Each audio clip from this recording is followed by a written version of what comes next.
Welcome to अध्यापिका। Today we are going to start the topic force and pressure। यानी कि आज के टॉपिक में हम पढ़ने वाले हैं बल के बारे में और दबाव के बारे में। देखिए ये हमारे जो टॉपिक है ये हमारे सब्जेक्ट से आते हैं साइंस से, यानी कि जो हमारा मॉड्यूल है वो कौन सा है, साइंस का। सीटेट के अंदर जो पेपर 2 आता है उसमें जो हमारी साइंस आती है उसको हम अलग अलग सेशंस में पढ़ रहे हैं। आज का सेशन हमारा बहुत इंपॉर्टेंट है क्योंकि आज हम पढ़ने वाले हैं फोर्स के बारे में, न्यूटन के लॉ जो होते हैं उनके बारे में हम पढ़ने वाले हैं और पढ़ने वाले हैं दबाव के बारे में। तो चलिए स्टार्ट करते हैं अपने टॉपिक को। अच्छा, तो अब आगे बढ़ने से पहले एक काम करते हैं, हम देख लेते हैं कि जो सीटेट का पेपर 2 होता है उसका क्या सिलेबस होता है। अगर आप चाहते हैं कि सीटेट का पेपर 2 आपको देना है तो क्या क्या चीजें आपको तैयार करनी पड़ेगी। तो देखिए आप यहाँ पर देख भी सकते हैं, यहाँ पर मैंने इंग्लिश और हिंदी दोनों लिस्ट यहाँ पर डाली है ताकि इंग्लिश मीडियम वाले बच्चे और हिंदी मीडियम वाले बच्चे दोनों इन लिस्ट को आराम से समझ सके। तो पहले इंग्लिश मीडियम वाले बच्चों के लिए डिफाइन कर देती हूँ। देखिए यहाँ पर हमारे कितने सब्जेक्ट हैं, तो अब देखिए आप यहाँ पर देख सकते हैं, यहाँ पर 4 सब्जेक्ट मेंशन किए गए हैं। Language 1 that is compulsory and language 2 that is also compulsory, यानी कि हमारी जो हिंदी होती है और इंग्लिश होती है वो यहाँ पर हमारी आती है 30-30 नंबर की, ठीक है। उसके बाद अगर आप मैथ्स और साइंस के टीचर बनना चाहते हैं तो मैथमेटिक्स और साइंस का आप एग्जाम देंगे, ये आपका अकेला आता है 60 मार्क्स का। और अगर आप चाहते हैं कि आप सोशल स्टडीज के आप टीचर बने तो आप ये वाला एग्जाम देंगे, उसमें आप 60 मार्क्स की तैयारी करेंगे सोशल साइंस की, ठीक है। आपको इसकी तैयारी करने की जरूरत नहीं है। अब हमारा जो एक सेक्शन होता है वो बहुत इंपॉर्टेंट होता है CDP, ठीक है, यानी कि चाइल्डहुड एंड ग्रोइंग अप, वो भी यहाँ पर होता है और हमारे टोटल हो जाते हैं मिलाकर 150 मार्क्स, यानी कि टोटल जो हमारा आता है पेपर वो आता है 150 मार्क्स का, ठीक है। अब हिंदी मीडियम वालों को एक बार समझा देती हूँ। अब देखिए जो चाहते हैं तैयारी करना सीटेट पेपर 2 की, यानी कि आप 6th से 8th क्लास के टीचर बनना चाहते हैं, अगर आप साइंस पढ़ाना चाहते हैं तो आपको वही अगेन साइंस, विज्ञान और गणित की तैयारी करनी पड़ेगी, या फिर आपको किसकी तैयारी करनी पड़ेगी, आपको सामाजिक अध्ययन की तैयारी करनी पड़ेगी, ठीक है। तो आपका CDP हमेशा रहेगा, वो आपका एक इंटीग्रल पार्ट है आपके सीटेट के पेपर में, वो कहीं नहीं जाने वाला है, उसका एग्जाम हमेशा होगा।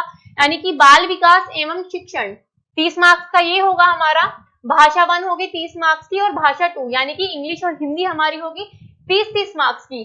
अब हमारा विज्ञान या गणित जो होगा वो 60 का होगा, यानी टोटल हमारा कितना होगा 150 मार्क्स का हमारा सीटेट पेपर 2 का पेपर आने वाला है, ठीक है।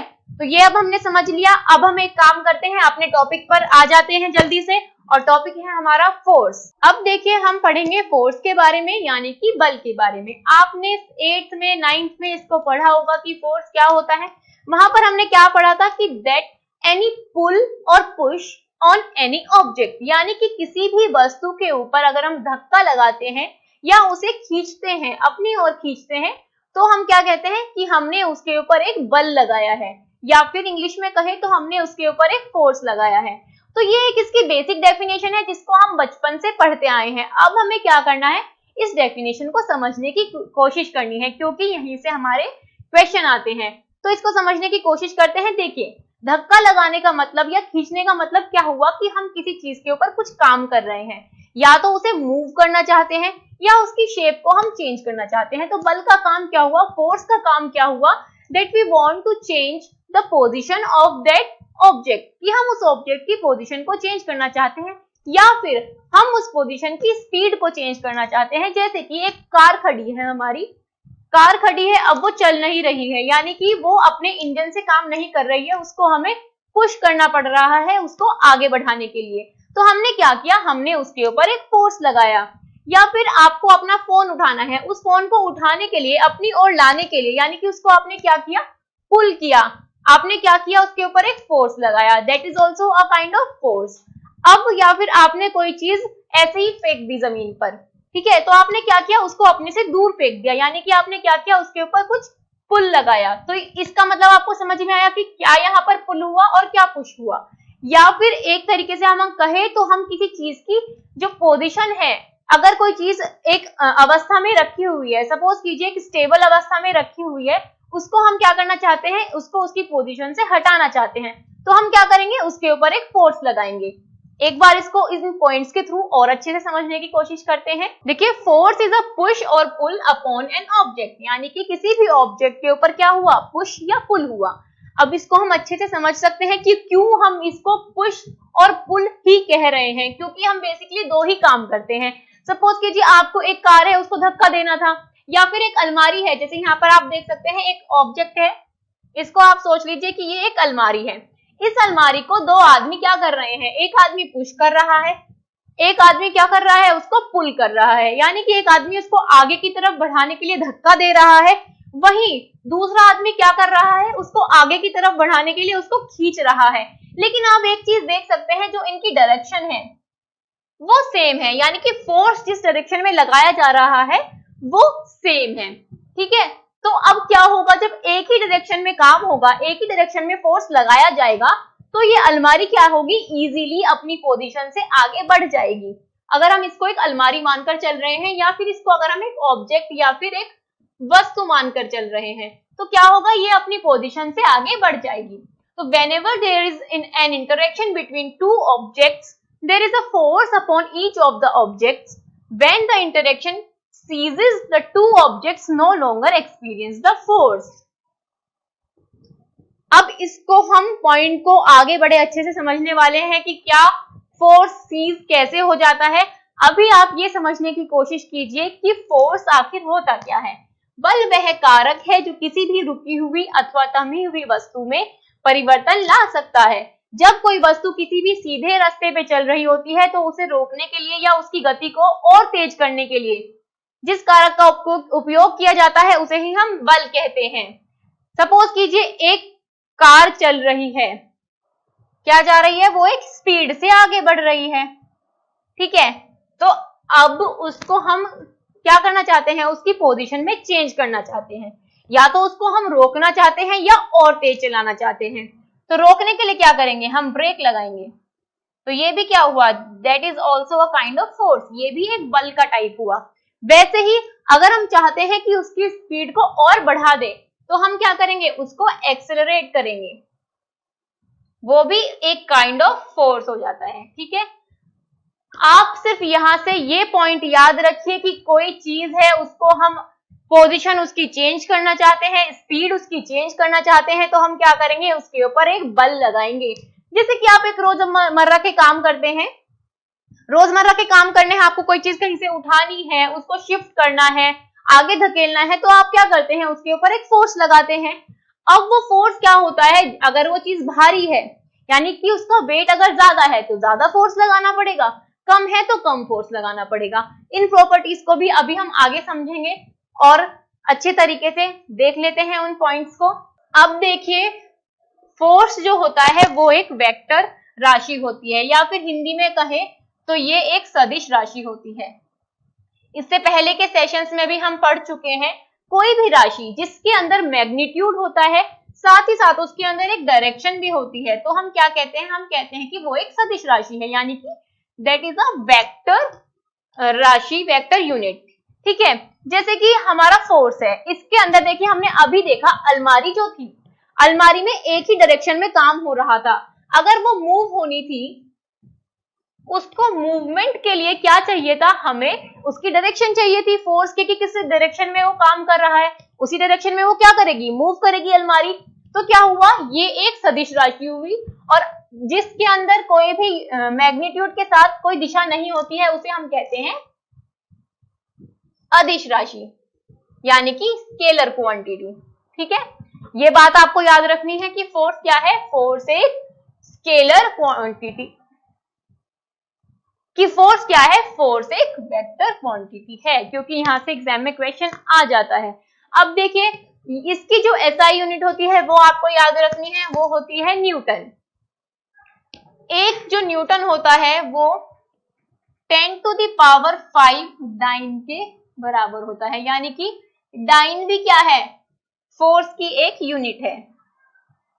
डाइन भी क्या है, फोर्स की एक यूनिट है। लेकिन एसआई आप जानते हैं, एसआई होता है हमारा स्टैंडर्डाइज्ड इंटरनेशनल, यानी कि ये एक इंटरनेशनल तरीका होता है किसी भी चीज को मेजर करने के लिए। कुछ यूनिट्स ऐसी है जिनको हमने स्टैंडर्डाइज कर दिया है, हमने कह दिया है कि इनको हम स्टैंडर्ड तरीके से हमेशा यूज करेंगे, तो वो तरीका है हमारा न्यूटन। और अगर हमसे पूछ लिया जाए डाइन में, तो डाइन में आपको याद रखना है 1 न्यूटन इक्वल्स टू 10⁵ डाइन। क्या आपको याद रखना है कि सपोज कीजिए एक ऑब्जेक्ट है, ठीक है, इस ऑब्जेक्ट के ऊपर दो फोर्स काम कर रहे हैं, एक फोर्स को हमने कहा F1 और दूसरे फोर्स को हमने कहा F2। कितने फोर्स काम कर रहे हैं? दो, F1 और F2। अब अगर ये फोर्स, दोनों ही फोर्स सेम डायरेक्शन में है, एक ही डायरेक्शन में फोर्स काम कर रहा है, यानी कि इस ऑब्जेक्ट को हमें इस डायरेक्शन में मूव कराना है, तो जो हमारा रिजल्टेंट फोर्स होगा, जो हमारा इक्विवेलेंट फोर्स होगा, वो होगा F equals to F1 plus F2। जैसे कि वही एग्जाम्पल हम लेते हैं अलमारी वाला। उस अलमारी को दो आदमी उसके ऊपर क्या कर रहे थे, एक आदमी उसको धक्का दे रहा था, यानी कि उसको पुश कर रहा था, वही दूसरा आदमी क्या कर रहा था, उसको पुल कर रहा था, यानी कि अपनी तरफ खींच रहा था। लेकिन वहां आप देख सकते थे कि वहां जो डायरेक्शन थी वो सेम थी, एक ही डायरेक्शन में काम किया जा रहा था, तो जो फोर्स था वो क्या हो गया, दोनों का ऐड हो गया और जल्दी मूव हो गई हमारी अलमारी। तो अलमारी क्या हुई थी, वहां पर आपने देखा था जल्दी शिफ्ट हो जाएगी। आप इसका एग्जाम्पल भी देखिए, आपको कोई गाड़ी पुश करनी है, तो अगर आप अकेले खड़े होकर उसको पुश कर रहे हैं तो वो इतनी आसानी से आगे नहीं बढ़ेगी। वहीं अगर आपके हेल्प करने के लिए आपके फ्रेंड आ जाते हैं और वो भी साथ में धक्का लगवाने लगते हैं, तो फोर्स की डायरेक्शन क्या रहती है, सेम रहती है और गाड़ी जल्दी मूव हो जाती है और आसानी से आगे मूव हो जाती है। तो वही यहाँ पर आपको याद रखना है कि फोर्स हमेशा क्या होंगे, इस तरीके के टाइम पर फोर्स हमारे ऐड हो जाएंगे। अब देखिए यहाँ पर अगर फोर्स सेम डायरेक्शन में ना होकर डिफरेंट डायरेक्शन में हो, जैसे कि एक ऑब्जेक्ट था, उसके ऊपर एक फोर्स इस डायरेक्शन में काम कर रहा था, तो एक फोर्स इस डायरेक्शन में, यानी इधर साइड से भी एक फोर्स काम कर रहा था। जैसे कि वही अलमारी का आप एग्जांपल लीजिए, एक आदमी उस पर पुश कर रहा है और दूसरा आदमी भी दूसरी साइड से खड़ा होकर पुश कर रहा है, यानी कि ऑपोजिट डायरेक्शन में दोनों क्या कर रहे हैं, फोर्स लगा रहे हैं। तो वो क्या होगी, वो अलमारी हमारी जल्दी से मूव नहीं होगी और जो रिजल्टेंट फोर्स हमारा होगा वो क्या हो जाएगा, F1 माइनस F2। जो फोर्स हमारा बड़ा होगा वो हावी हो जाएगा और उस तरफ हमारी अलमारी मूव हो जाएगी। जैसे कि आप गाड़ी का ही एग्जांपल लीजिए, एक फ्रेंड आपका आगे से धक्का लगा रहा है, एक फ्रेंड पीछे से धक्का लगा रहा है। अब जो फ्रेंड ज्यादा ताकतवर होगा वो उसको अपनी जिस डायरेक्शन में वो काम कर रहा है उस डायरेक्शन में उसको मूव करवाने में सफल हो जाएगा, ठीक है। तो यहाँ पर क्या होगा, फोर्स क्या हो जाएंगे, यहाँ पर ऐड ना होकर क्या होंगे, सब्ट्रैक्ट हो जाएंगे।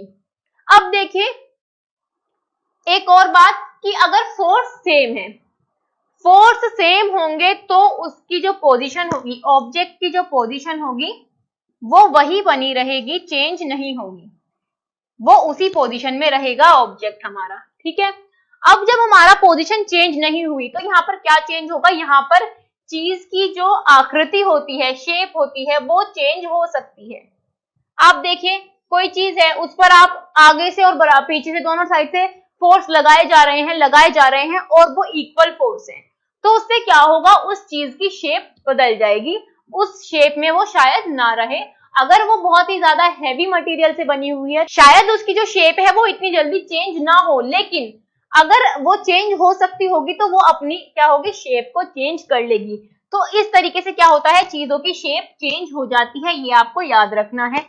आगे बढ़ते हैं। अब देखिए हमने फोर्स को जान लिया कि फोर्स क्या होते हैं। अब देखिए फोर्स कितने टाइप के हो सकते हैं, इसको हमने क्या किया, दो टाइप में डिवाइड कर दिया कि एक तो ये हो गया कॉन्टेक्ट हमारे फोर्स की, हम इसके संपर्क में आएंगे, अगर बल हमारे संपर्क में आकर काम करेगा तो उसको हमने कह दिया कॉन्टेक्ट फोर्स। अगर बल हमारे संपर्क में ना होकर हमसे ही दूर से ही हमारे ऊपर काम कर रहा है तो हम कहेंगे उसको नॉन कॉन्टेक्ट फोर्स। अब देखिए इनके एग्जाम्पल भी यहाँ पर दिए गए हैं कुछ, कि जो कॉन्टेक्ट फोर्स है वो कौन कौन से हैं हमारे, फ्रिक्शनल फोर्स हमारा हो गया, यानी कि जो घर्षण बल होता है हमारा, टेंशन फोर्स जो हमारा होता है, और जो अभी हम एग्जाम्पल भी देख कर आए कि जो हम अलमारी के ऊपर फोर्स लगा रहे थे, उसको पुश और पुल कर रहे थे, तो ये भी क्या है, ये भी हमारे कॉन्टेक्ट फोर्सेस है। अब नॉन कॉन्टेक्ट फोर्सेस कौन से आ जाते हैं कि दूर से ही अपना काम कर देते हैं, तो आपने ग्रेविटी के बारे में सुना होगा। ग्रेविटी की वजह से क्या होता है, जो हमारी धरती की ग्रेविटी है, हमारी अर्थ की जो ग्रेविटी है वो क्या करती है, हर चीज को अपनी तरफ अट्रैक्ट करती है। जितना ज्यादा उस चीज का वेट होगा उतनी ज्यादा तेजी से वो धरती की तरफ क्या होगी, अट्रैक्ट होती चली जाएगी। तो जो ये ग्रेविटेशनल फोर्स होता है ये भी हमारा क्या होता है, ये एक नॉन कॉन्टेक्ट फोर्स होता है। ऐसे ही जो मैग्नेटिक फोर्स होता है, चुंबकीय जो बल होता है, जो हमारे नॉर्थ पोल्स और साउथ पोल्स की वजह से चीजों के ऊपर काम करता है, उसको भी हम क्या कहते हैं, उसको भी नॉन कॉन्टेक्ट फोर्स हम कहते हैं। और जो हमारा इलेक्ट्रोस्टैटिक फोर्स जो होता है या फिर इलेक्ट्रिकल फोर्स जो होता है, वो भी हमारा एक नॉन कॉन्टेक्ट फोर्स होता है। तो आप इन एग्जांपल्स को याद रखिएगा। अगर एग्जाम में आपसे क्वेश्चन पूछ लिए जाते हैं तो वहां पर आप इजीली इस चीज को रिमाइंड कर सकते हैं कि कौन सा नॉन कॉन्टेक्ट फोर्स था और कौन सा कॉन्टेक्ट फोर्स था। तो आइए इनको और डिटेल में समझते हैं। अब देखिए, कॉन्टेक्ट फोर्स आप देख सकते हैं, यानी कि हिंदी में इसको हम कहेंगे संपर्क बल। ये वही है कि जो चीज के संपर्क में आकर उसके ऊपर काम करेंगे। जैसे कि हम एग्जाम्पल लेकर चल रहे थे किसका, पुश का और पुल का। तो हमने क्या किया, चीज के हम कांटेक्ट में आए तभी तो हमने उस पर क्या किया, फोर्स लगाया। तो ये हमारे हो गए कांटेक्ट फोर्स। तो contact force is a force that is applied by objects in contact with each other. The contact force acts on a point of direction contact between the two objects. This force can either be continuous as a continuous force or can be momentary. यानी कि या तो ये लगातार लग रहा होगा किसी चीज के ऊपर, या फिर क्या हो सकता है, थोड़े थोड़े टाइम बाद काम करेगा। लेकिन काम हमेशा कैसे करेगा, ये कांटेक्ट में आकर काम करेगा। इन्हीं के ऊपर हमारे जो यानी कि कांटेक्ट फोर्स है, इसी के ऊपर आधारित है हमारे न्यूटन के लॉ, जो कि बहुत ही ज्यादा इंपॉर्टेंट है। न्यूटन ने क्या किया, फोर्स के 3 नियम बता दिए, बल के 3 नियम बता दिए, उनको हम आज पढ़ेंगे। बहुत ही इंपॉर्टेंट है वो सीटेट के पर्सपेक्टिव से। Pushing a car up the हिल। अब देखिए, इसकी एग्जांपल है कि एक कार को हम पहाड़ी पर क्या कर रहे हैं, पुश कर रहे हैं, पीछे से धक्का लगा रहे हैं। तो ये क्या है, कांटेक्ट में आकर हमें काम करना पड़ रहा है। तो संपर्क बल देखिए, आप देख सकते हैं, संपर्क बल जब बल लगाने वाली वस्तु जिस वस्तु पर बल लगाया जा रहा है उसके संपर्क में हो तो ऐसा बल संपर्क बल कहलाता है। जैसे कि फुटबॉल को हमने गति कैसे प्रदान करेगी, जब हम उसके ऊपर क्या करेंगे, किक करेंगे, और किक करने के लिए हमें उसे टच करना पड़ेगा, यानी कि उसके संपर्क में आना पड़ेगा। तो ये क्या है, कांटेक्ट फोर्स है। अगर वही वो फुटबॉल ऊपर से नीचे फेंकी जाएगी तो वो अपने आप नीचे आ रही है, उसके ऊपर नीचे आने के लिए कौन सा फोर्स काम कर रहा है, हमारी जो अर्थ है उसका ग्रेविटेशनल फोर्स काम कर रहा है। तो वो क्या हो जाएगा, वो एक नॉन कॉन्टेक्ट फोर्स हो जाता है। आगे देखिए, आगे एक ऑब्जेक्ट के ऊपर हमने देखेंगे कि हाँ कौन कौन से फोर्स किस किस तरीके से काम कर रहे हैं। अब देखिए, ये एक ऑब्जेक्ट है, ठीक है, कहीं पर ये रखी हुई है ये ऑब्जेक्ट। तो देखिए, इसके ऊपर और इसकी सतह जो है, इनके बीच में जो काम करेगा वो हमारा होगा फ्रिक्शनल फोर्स, यानी कि जो हमारा होता है घर्षण बल।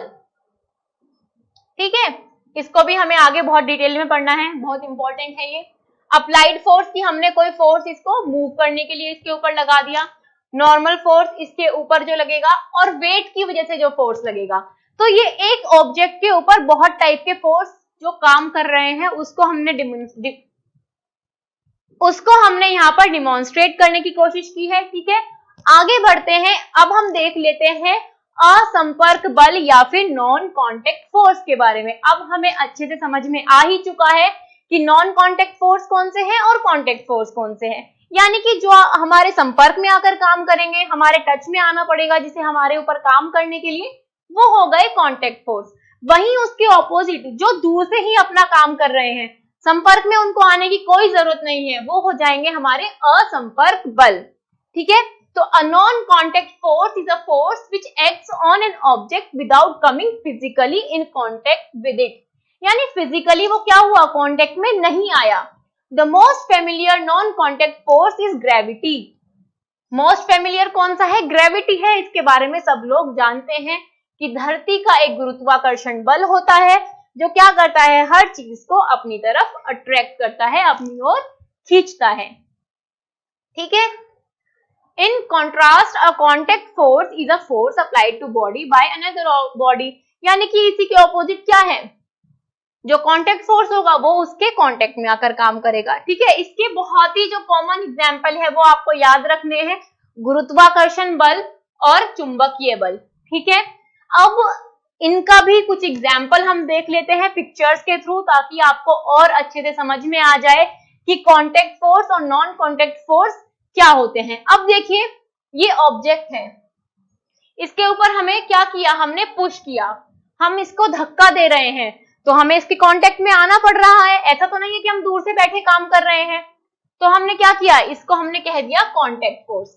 वहीं नॉन कांटेक्ट फोर्स आप देख सकते हैं कि एक आदमी यहाँ पर जंप कर रहा है, जब वो ऊपर गया तो उसने एक फोर्स लगाया, लेकिन नीचे वो कैसे आ रहा है, नीचे वो हमारे ग्रेविटेशनल फोर्स की वजह से आ रहा है, यानी कि फोर्स ऑफ ग्रेविटी की वजह से नीचे आ रहा है। अब देखिए जो हमारा ग्रेविटेशनल फोर्स होता है उसी की वजह से हमारा जो वेट होता है वो डिटरमाइन होता है।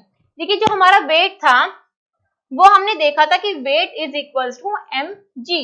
m क्या था, हमारा मास था। किसी भी चीज का एक निश्चित मास होता है, एक डिफाइनाइट मास यानी द्रव्यमान होता है जो वो हमेशा पोजेस करता है, चाहे वो अर्थ पे रहे चाहे वो मून पे रहे, लेकिन उसका वेट चेंज होता रहता है। चाहे अर्थ पे होगा तो वेट अलग होगा, मून पे होगा तो वेट अलग होगा। ये बात आपको याद रखनी है। वो किसकी वजह से हो रहा है, वो जी की वजह से हो रहा है, यानी कि जो जी हमारा काम कर रहा है किसी भी चीज के ऊपर, उसकी वजह से उसका वेट डिटरमाइन होता है कि कितना वेट उसका अर्थ पे होगा और कितना उसका कहीं और होगा, यानी कि अर्थ के बाहर होगा। प्रेशर के बारे में जानते हैं, प्रेशर और थर्स्ट के बारे में। हिंदी में अगर हम कहें तो इसको हम कहते हैं दबाव। अब देखिए दबाव बेसिकली क्या होता है, दबाव जो है हमारा वो थर्स्ट से निकल कर ही आता है। तो पहले थर्स्ट को जान लेते हैं। देखिए किसी भी सरफेस के ऊपर, किसी भी सतह के ऊपर अगर कोई फोर्स उसके परपेंडिकुलर यानी कि लंबवत काम करेगा, ठीक है, परपेंडिकुलर आपको पता है 90 डिग्री के एंगल पे जो भी फोर्स काम करेगा उसको हम परपेंडिकुलर कह देंगे, ठीक है। तो इस तरीके से अगर कोई फोर्स काम करेगा तो उसको हम क्या कहेंगे, उसको हम थर्स्ट कह देंगे। वहीं उस फोर्स को अगर हम पर यूनिट, पर एरिया के पर्सपेक्टिव में देखने लगे तो वो प्रेशर हो जाएगा हमारा। जैसे कि एक दीवार है, दीवार के ऊपर हम क्या कर रहे हैं, हम कील ठोकते हैं। तो कील हम कैसे ठोकते हैं, ये दीवार है, दीवार के ऊपर इस तरीके से कील को हम ठोकते हैं, ठीक है। पीछे से हम क्या करते हैं, उसको पुश करते हैं और क्या कर रहे हैं, एक फोर्स काम कर रहा है परपेंडिकुलर। तो ये क्या है, ये एक थर्स्ट है। वहीं अगर हम इसको पर यूनिट देखने लग जाए, पर एरिया के पर्सपेक्टिव में देखने लग जाए कि एक पर्टिकुलर एरिया पर कितना थर्स्ट काम करेगा, तो उसको हम कहेंगे प्रेशर यानी कि दबाव। अब देखिए यहाँ पर क्या है, force exerted by an object perpendicular to the surface is called thrust. जैसे कि यहाँ पर भी आप देख सकते हैं ये कील है, इसके ऊपर एक क्या किया, फोर्स लगाया गया, तो सिंपली इसको हम कहेंगे थ्रस्ट। अगर हम इसको पर एरिया देखेंगे कि एक एरिया के ऊपर कितना थर्स्ट काम करेगा, उसको हम कहेंगे हमारा दबाव या फिर प्रेशर। तो प्रेशर देखिए क्या होगा, pressure is equal to thrust upon area. Pressure is defined as thrust और फोर्स पर यूनिट, ठीक है। इसको हम हिंदी में कहते हैं दबाव, ठीक है। आपको पता भी होगा दबाव के बारे में, आप खुद भी कहते हैं, इस वर्ड को आपने बहुत ज्यादा यूज किया होगा, प्रेशर। प्रेशर प्रेशर होता क्या है, तो प्रेशर क्या है कि एक पर यूनिट एरिया के ऊपर जितना थ्रस्ट काम करेगा यानी कि जितना फोर्स काम करेगा उसको हम दबाव कहते हैं। जैसे कि आपने देखा भी होगा, जब आप एक पतली हील वाली सैंडल पहनते हैं और एक मोटी हील वाली सैंडल पहनते हैं, तो जो हमारी जमीन है उसके ऊपर अलग अलग प्रेशर पड़ता है ना, प्रेशर चेंज हो जाता है। अगर ये देखें मिट्टी से बनी हुई हमारी जमीन होगी, तो अगर आपने पतली हील पहनी है तो वो जमीन ज्यादा नीचे धंस जाएगी। वहीं अगर हमारी मोटी हील हमने पहनी है तो वो ज्यादा नीचे नहीं धंसेगी।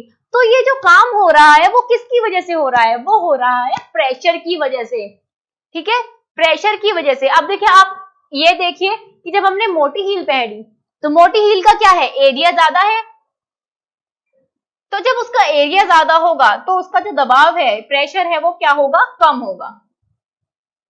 वहीं अगर हमने एक पतली हील पहनी है, एरिया क्या है उसका, कम है, और एरिया कम होगा तो प्रेशर बढ़ जाएगा, क्योंकि आप देख सकते हैं प्रेशर यहाँ पर एरिया के इनवर्सली प्रोपोर्शनल है। जितना ज्यादा एरिया बड़ा होगा प्रेशर उतना कम होगा। जैसे कि कील ही आप देख लीजिए, अगर हमारी कील नुकीली ज्यादा है, आगे से ज्यादा नुकीली है, वो दीवार में जल्दी से धंस जाएगी, आसानी से दीवार के अंदर चली जाएगी। वहीं अगर हमारी कील ज्यादा नुकीली नहीं होगी तो वो दीवार में अंदर जाने के लिए थोड़ा टाइम ज्यादा लगाएगी, फोर्स उसके ऊपर हमें क्या करना पड़ेगा, ज्यादा लगाना पड़ेगा।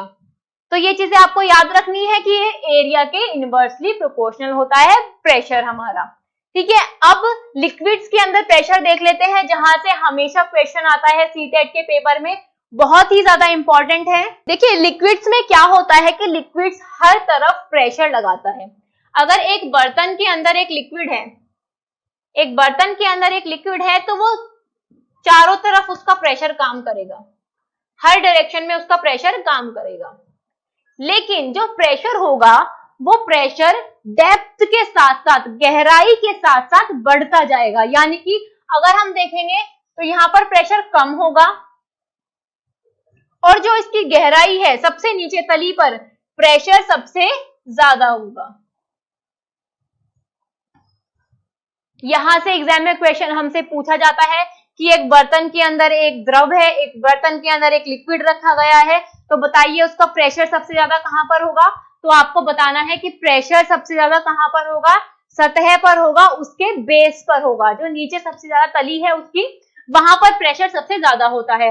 और एक और चीज याद रखनी है कि ये क्या होता करता है, हर डायरेक्शन में काम करता है प्रेशर लिक्विड के अंदर।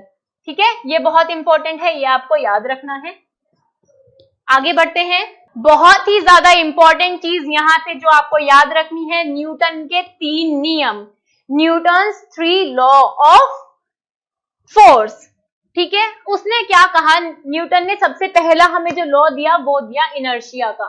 अब इस लॉ को समझने से पहले हम समझेंगे इनर्शिया को। हिंदी में हम इनर्शिया को कहते हैं जड़त्व। अब देखिए जड़त्व या फिर इनर्शिया होता क्या है। अब इनर्शिया ये होता है कि एक कोई हमारा ऑब्जेक्ट है, कोई वस्तु है, वो जिस पोजीशन में रखी हुई है उसी पोजीशन में वो बनी रहेगी। यानी कि किसी भी वस्तु का एक गुण होता है कि वो जिस पोजीशन में रखी गई है उसी पोजीशन में वो बनी रहेगी। लेकिन कब तक बनी रहेगी, जब तक उसके ऊपर एक फोर्स नहीं लगा दिया जाएगा। सपोज कीजिए ये एक पेन है, इसको मैं क्या करूं, एक टेबल पे रख दूं, तो ये टेबल तब तक अपनी पोजीशन चेंज नहीं करेगा जब तक मैं उसके ऊपर एक फोर्स नहीं लगा दूंगी। तो जो अपनी पोजीशन को बनाए रखने का गुण होता है किसी भी चीज के अंदर, अपनी पोजीशन को मेंटेन करने का जो प्रॉपर्टी होती है किसी भी ऑब्जेक्ट के अंदर, उसको हमने कहा इनर्शिया, यानी कि जड़त्व। अगर मैं यहाँ पर खड़ी हूं तो तब तक खड़ी रहूंगी जब तक क्या होगा, मेरे ऊपर कोई फोर्स नहीं लगाया जाएगा। या तो मैं फोर्स लगाऊंगी चलने का फोर्स कि यहाँ से चलकर आगे चली जाऊं, या फिर मुझे कोई पुश करेगा, कोई धक्का देगा, तो मैं क्या होंगी, या तो यहाँ से गिर जाऊंगी या आगे बढ़ जाऊंगी। तो मेरी पोजीशन जो है कब तक चेंज नहीं होगी, जब तक मेरे ऊपर कोई फोर्स नहीं लगाएगा। तो न्यूटन का जो फर्स्ट लॉ है वो किसके बारे में है, वो इनर्शिया के बारे में है, यानी कि जड़त्व के बारे में है। यानी जब तक मेरे ऊपर कोई फोर्स नहीं लगाया जाएगा तब तक मैं अपनी पोजीशन को चेंज नहीं करूंगी। जैसे कि एक गाड़ी है, एक गाड़ी तब तक खड़ी रहेगी जब तक उसके ऊपर कोई फोर्स नहीं लगेगा। एक दीवार है, अब दीवार देखिए खड़ी रहेगी जब तक उसके ऊपर कोई फोर्स नहीं लगाया जाएगा। अगर उसको फोर्स लगाकर गिरा दिया जाए तो वो गिर जाएगी। तो उसके अंदर क्या है, एक इनर्शिया का गुण है, यानी जड़त्व का गुण है। और पहला नियम यही है हमारा जड़त्व का नियम। ठीक है, यानी कि लॉ ऑफ इनर्शिया। तो आपको याद रखना है कि कोई भी चीज अपनी पोजीशन को बनाए रखती है, उसके अंदर एक गुण होता है अपनी पोजीशन को पोजेस करने का, बनाए रखने का, उसी को हम कहते हैं जड़त्व का नियम या फिर लॉ ऑफ इनर्शिया। देखिए यहाँ पर an object will not change it's motion, अपनी स्थिति को चेंज नहीं करेगा, अपनी गति को वो चेंज नहीं करेगा unless acted on by an unbalanced force, जब तक उसके ऊपर एक फोर्स ना लगा दिया जाए। अब देखिए एक और चीज आपको यहाँ से याद रखनी है कि दो ऑब्जेक्ट है सपोज कीजिए, अब इनके अंदर क्या है, इनके अंदर इनर्शिया है, यानी कि इनके अंदर क्या है, जड़त्व का नियम है, जड़त्व का गुण है। अब जो चीज जितनी ज्यादा भारी होगी उसका जड़त्व इतना ज्यादा होगा, यानी कि जितना ज्यादा वेट होगा उतना ही ज्यादा उसका क्या होगा, इनर्शिया होगा। यानी कि क्या है, यहाँ पर हमारा जो इनर्शिया है वो वेट के डायरेक्टली प्रोपोर्शनल है। If it is at rest it will stay at rest. आपको ये चीज याद रखनी है, वो चीज तब तक रेस्ट की पोजीशन में बनी रहेगी जब तक उस पर कोई फोर्स नहीं लगाया जाएगा। तो ये है हमारा न्यूटन का फर्स्ट लॉ। अब देखते हैं न्यूटन का सेकंड लॉ। न्यूटन का सेकंड लॉ क्या कहता है, ये कहता है कि F equals to ma। F आपको पता है क्या है हमारा फोर्स, mv आपको पता है हमारा मास। अब A क्या है, A इज एक्सेलरेशन। हमने पढ़ा था जब हमने मोशन पढ़ा था, तो मोशन में हमने क्या पढ़ा था, एक्सेलरेशन के बारे में पढ़ा था कि जो हमारा डिस्प्लेसमेंट होता है पर यूनिट, हमारा जितना भी डिस्प्लेसमेंट है हुआ होता है उसको हम क्या बोलते हैं, एक्सेलरेशन बोलते हैं। तो यही बात यहां पर आ जाती है कि जितना हमारा एक्सेलरेशन होगा, ठीक है, वो किस पर डिपेंड करेगा, वो हमारे फोर्स पर डिपेंड करेगा। यानी किसी चीज को अगर हम उसकी पोजीशन चेंज करना चाहते हैं, किसी चीज की अगर हम पोजीशन चेंज करना चाहते हैं तो उसकी पोजीशन कब चेंज होगी, वो डिपेंड करेगा किसके ऊपर, एक्सेलरेशन के ऊपर। और कितनी चेंज होगी, एक्सेलरेशन क्या है कि कितनी चेंज हुई है हमारी पोजीशन, ठीक है। सपोज कीजिए आपने एक गाड़ी को धक्का लगाया, तो धक्का लगाने से क्या हुआ, उसकी पोजीशन चेंज हुई, यानी कि उसमें क्या आया, उसमें एक एक्सेलरेशन आया। तो वो जो एक्सेलरेशन है वो किस पर डिपेंड करेगा, वो फोर्स पर डिपेंड करेगा। यही कहता है हमें हमारा न्यूटन का सेकंड लॉ।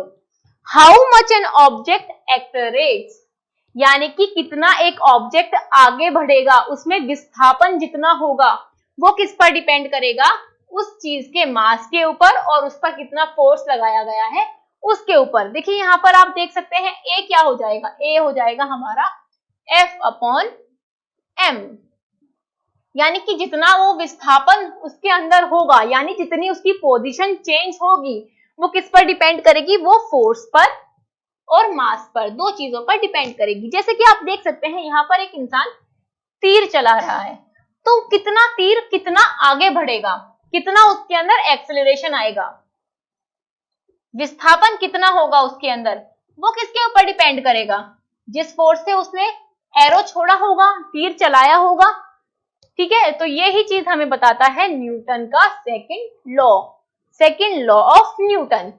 आगे बढ़ते हैं, न्यूटन का थर्ड लॉ देख लेते हैं क्या होता है।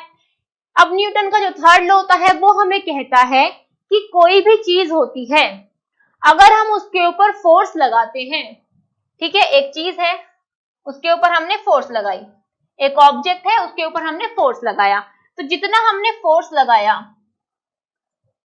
उतना ही उसका रिएक्शन होगा। यानी कि for every action force there is an equal and opposite reaction force.